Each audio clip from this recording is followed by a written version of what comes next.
자, 그 다음에 총자산 증가율이에요. 자, 증가율 하면 단어에서 와 닿는 것처럼 증가는 어느 시점의 기준으로부터 그 다음 시점의 기준까지의 변화량이 어느 베이스에서 얼마만큼 됐습니까? 증가율이겠죠?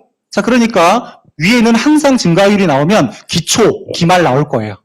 자, 우선 총자산으로 출발했네요. 총자산에서 기말 총자산에서 기초 총자산 빼니까 얼마만큼 증가했는지 볼 수 있죠. 그러니까 회사를 운영한다라는 건 자산을 구성을 하고 자산을 굴리는 거였는데 그 자산이 늘어났네. 얼마만큼 늘어났어? 근데 늘어난 거를 뭘 기준으로 할 거냐? 그냥 처음에 있었던 총자산 기준으로 해야 몇 퍼센트 늘어났다 표현이 가능하겠죠. 내가 100억이 있었는데 120억이 있는 거야, 이제. 그러면 몇 퍼센트 늘어난 거예요? 20% 늘어난 거다. 그 말은 뭐예요? 120에서 100 빼서 20, 그리고 내가 처음에 100 갖고 있었던 거니까 100분의 20에서 20% 이렇게 계산되는 거잖아요. 그죠? 지금 이제 120 있다고 120을 기준으로 해서 20 이렇게 하진 않은 거 아니에요? 그러니까 기초 총자산에서 기말과 기초의 차이만큼의 비율이다. 봤더니 10% 좀 넘게 어쨌든 늘어나고 있고 산업평균은 이렇게 돼 있어요. 자, 그러면 총자산이라고 하는 게 늘어날 수 있는 상황은 뭐냐? 두 가지밖에 없다. 그죠?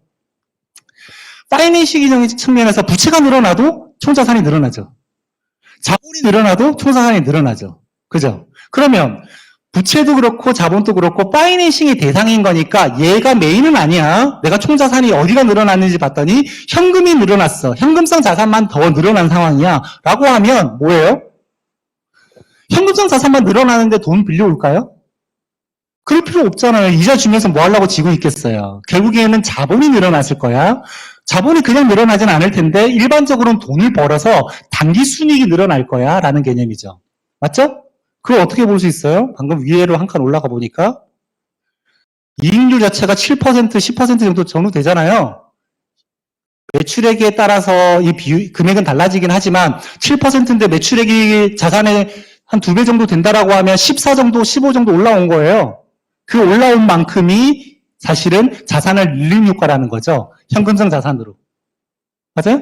그쵸? 현금성 자산이 아니라 유형자산이 늘어났다. 그럴 수도 있는 거 아니에요? 그럼 유형자산이 늘리는데 내가 번 돈으로 할 수도 있지만 번 돈은 일부 당연히 들어왔겠지만 부족한 부분은 은행에서 빌려왔겠죠. 부채가 늘어났을 거예요. 그러니까 총자산이 늘어날 때 부채가 늘어났느냐 아니면 자본이 늘어났느냐만 보면 이 총자산의 의미를 알 수 있다는 거죠. 그죠?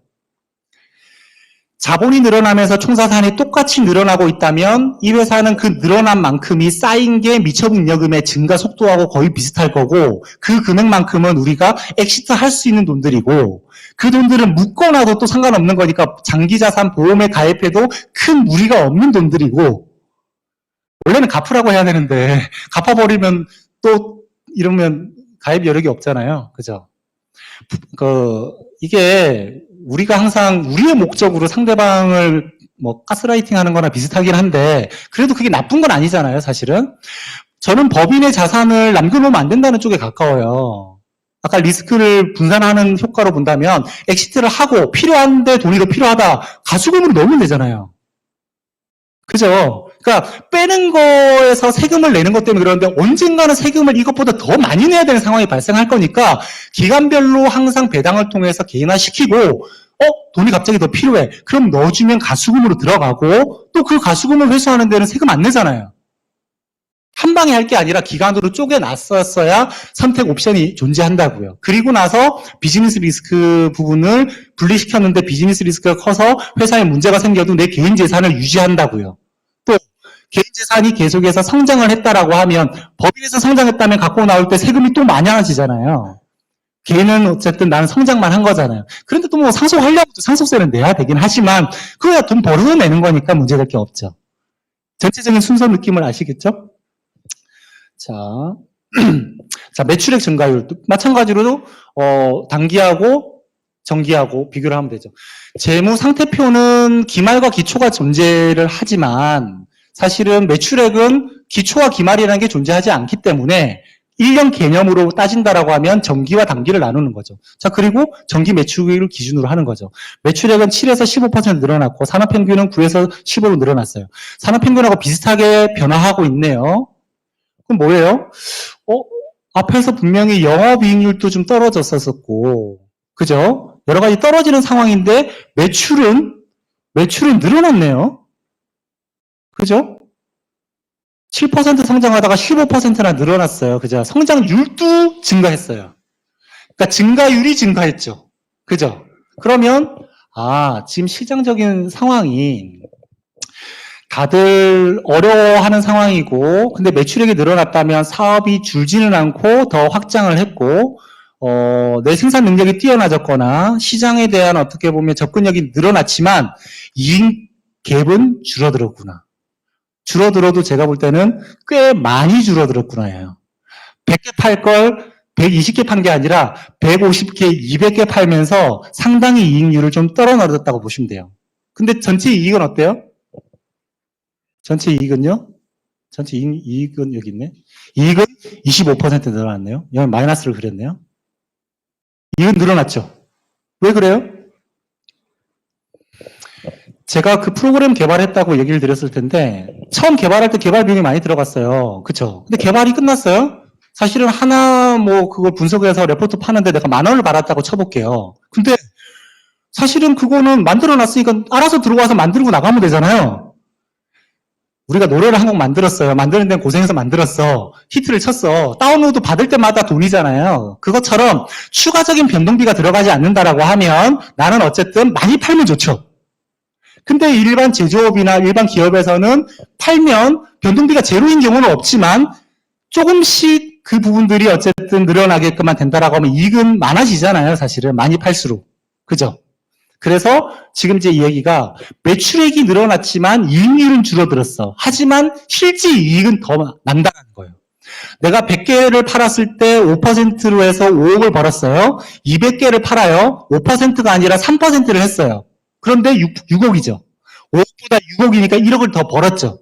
실질적으로는 100억만큼 매출해서 200억으로 매출이 늘어났고, 그러면 사실은 5%에서 똑같이 5% 하면 10억을 벌어야 되지만 6억밖에 못 벌었으니까 이익률은 떨어졌어요. 하지만 실제 이익은 늘어난 거잖아요. 그죠? 그럼 어느 게 맞을까라는 거예요. 어떤 상황에서 맞을 거냐는 거예요. 현실적으로 와닿는 거는 현금성 이익 자체가 더 늘어난 거니까 매출을 더 올리고 이익을 내는 게 맞아요. 지금 일반적으로는. 5억 버는 것보다 6억 버는 게 낫지 않아요?